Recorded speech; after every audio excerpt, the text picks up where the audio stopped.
আসসালামু আলাইকুম রহমতুল্লাহ। সুপ্রিয় শিক্ষার্থীবৃন্দ, আশা করি তোমরা সবাই ভালো আছো। এই ভিডিওটা তৈরি করছি নবম শ্রেণীর শিক্ষার্থীদের জন্য। 2024 সালের নবম শ্রেণীর ইংরেজি বইয়ের দশম অধ্যায়ের 138 পৃষ্ঠার সমাধান নিয়ে আজকে আলোচনা করব। Class 9 English chapter 10 activity 10.3.6 understanding a cause and exploring its effects, page 138। শিক্ষার্থীরা, তোমরা যারা এখনও অন্যান্য বিষয়ের ভিডিওগুলো দেখোনি তারা আমাদের চ্যানেলের প্লেলিস্ট অপশন থেকে ঘুরে আসতে পারো। সেখানে তোমরা নবম শ্রেণীর বাংলা, ইংরেজি, গণিত, বিজ্ঞান, ইতিহাস ও সামাজিক বিজ্ঞান, ডিজিটাল প্রযুক্তি, জীবন ও জীবিকা, স্বাস্থ্য সুরক্ষা, ইসলাম শিক্ষা এবং শিল্প ও সংস্কৃতি, প্রত্যেকটা বিষয়ের জন্যই তোমরা আলাদা আলাদা করে প্লেলিস্ট পেয়ে যাচ্ছ। এখান থেকে তোমাদের যার যে বিষয়ের ভিডিও দরকার খুব সহজেই তোমরা দেখে নিতে পারবে।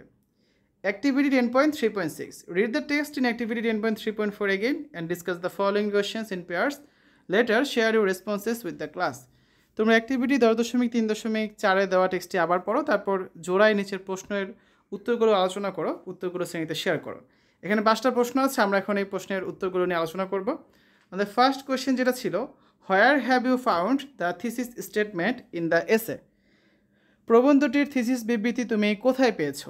তো এর অ্যান্সারে লেখা যেতে পারে, I have found the thesis statement in the first line of the essay. আমি প্রবন্ধটির প্রথম যে লাইন ছিল সেখানেই থিসিস বিবৃতিটি খুঁজে পেয়েছি।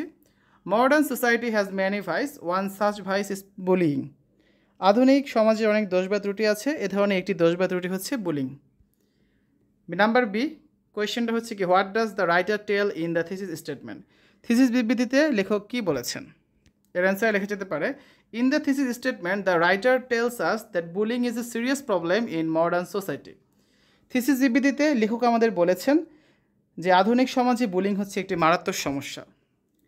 C question, how many body paragraphs are there in the essay? প্রবন্ধটিতে কয়টি মূল অনুচ্ছেদ রয়েছে?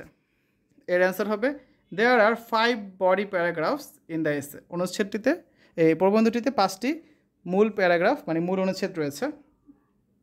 ডি নাম্বার কোয়েশ্চেন হচ্ছে, how many causes have you identified in the essay, what are they? প্রবন্ধটিতে তুমি কয়টি কারণ খুঁজে পেয়েছো, সেগুলো কি কি? There are 6 causes I identified in the essay. আমি এই প্রবন্ধটিতে 6টি কারণ খুঁজে পেয়েছি। দেয়ার, এগুলো হচ্ছে, নাম্বার 1 কালচারাল ফ্যাক্টরস, সাংস্কৃতিক বিষয়সমূহ। নাম্বার 2 রেস অ্যান্ড ইথনিসিটি, জাতি এবং নৃগোষ্ঠী। Number 3 high expectations from parents, পিতামাতার নিকট থেকে বেশি প্রত্যাশা। নাম্বার 4 এনভাই অ্যান্ড ইনফেরিয়রিটি, ঈর্ষা এবং হীনমন্যতা। নাম্বার 5 ডিসফাংশনাল ফ্যামিলিজ, ত্রুটিযুক্ত পরিবার। Number 6 craving for attention and desire to be perceived as a brave, মনোযোগ পাওয়ার আকুলতা এবং নিজেকে সাহসী বোঝানোর আকাঙ্ক্ষা। E number question, last question যেটা, what are the linking devices the writer used to describe the causes and effects of bullying, give examples from the text. লেখক এখানে বুলিংয়ের কারণ ও প্রভাব বা ফলাফল বর্ণনা করতে গিয়ে কী কী সংযোগকারী শব্দ ব্যবহার করেছেন, এই যে টেক্সট থেকে তোমার উদাহরণগুলো দিতে হবে। তো এর অ্যান্সারে লেখা যেতে পারে, the writer used several linking devices such as ফার্দারমোর, in addition, besides, most importantly, etcetera two describe the causes and effects of bullying. তো লেখক বুলিংয়ের যে কারণ ও প্রভাব রয়েছে এগুলো বর্ণনা করতে গিয়ে বেশ কিছু লিঙ্কিং ওয়ার্ডস বা সংযোগকারী শব্দ ব্যবহার করেছে। এগুলো কী কী? এগুলো হচ্ছে যেমন ফার্দারমোর, in addition, besides, most importantly, etcetera. ঠিক আছে, এগুলো ব্যবহার করেছেন। শিক্ষার্থীর এই হচ্ছে আজকে আলোচনা। আগামী ক্লাসে আমরা পরবর্তী অ্যাক্টিভিটি 10.3.7 নিয়ে আলোচনা করব। এই যে ছকটা রয়েছে, ছকটা হচ্ছে আমরা আগামী ক্লাসে পূরণ করে দেবো। ঠিক আছে, তো শিক্ষার্থীরা, এতক্ষণ তোমরা দেখলে class 9 English chapter 10 understanding a cause and exploring its effects, 10.3.6, page 138।